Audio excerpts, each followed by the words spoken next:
Hello guys! For today's video, ay lilinisan ko ang ref namin. Ref na walang laman. Lilinisan ko siya kasi hindi muna naman siya gagamitin pansamantala kasi nga wala naman kaming ilalagay. Kaya lilinisan ko na lang muna siya para hindi mangamoy yung loob. Hindi naman siguro masisira yung ref pag ilang araw hindi gamitin, 'di ba? Para makatipid na rin sa kuryente. Siguro, bubuksan na lang ulit namin yan pag may ilalagay na. Yung may stock na. Ayun nga, natigil nga ako sa paglilinis ng ref kasi nga yung anak ko maliit. Nakatulog na sa harapan mismo ng TV. Kaya ayan, naglatag muna ako ng higaan niya sa lapag. At ayun nga yung aso namin, pinalabas ko kasi baka mamaya siya pa yung pumuweso sa higaan ng anak ko. At pagkalipat ko nga sa anak ko sa lapag, ay nagising siya kaya tinapik-tapik ko muna para magawa ko na yung mga gagawin ko. At saka anong oras na din, kailangan ko pang magluto ng pagkain namin.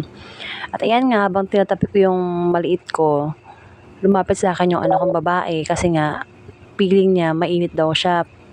Pinakapa niya sa akin yung leeg niya. Buti naman wala naman. Kasi sa totoo lang, ayaw ko talagang magkasakit yung mga anak ko or may nararamdaman sila. Kasi iba yung, parang ang bigat sa pakiramdam ko ano-ano pa iniisip ko.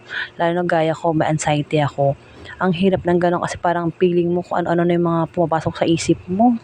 Sa ingay ng anak ko, ayan, sinabihan ko siya na wag muna siyang maingay kasi baka mamaya magising yung maliit. Hindi na naman makakapagtrabaho kasi mag-aarte. Alam niyo naman anak ko na yan, maliit na yan. Napaka-mama's boy. Natapos ko nga pala, nagsaing na rin ako. Kasi tanghali na, magtatanghali na pala. Nagugutom na rin ako. Habang nakasalang yung sinaing ko, ayan, hinihiwa ko na yung ulamin namin. Upo yan, hinihiwa ko na siya ng maliliit. Haluan ko siya ng manok. Oo, manok. Ginisang upo na may manok. Sa lapag na nga ako umupo para komportable ako maghiwa. Kasi pag sa lamesa, parang nahihirapan ako, hindi ako makagalaw ng maayos. Kaya, ayan, sa lapag na lang ako naghihiwa. At least sa lapag, komportable ako.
At ito na guys, luto ng aking ginisang manok sa upo.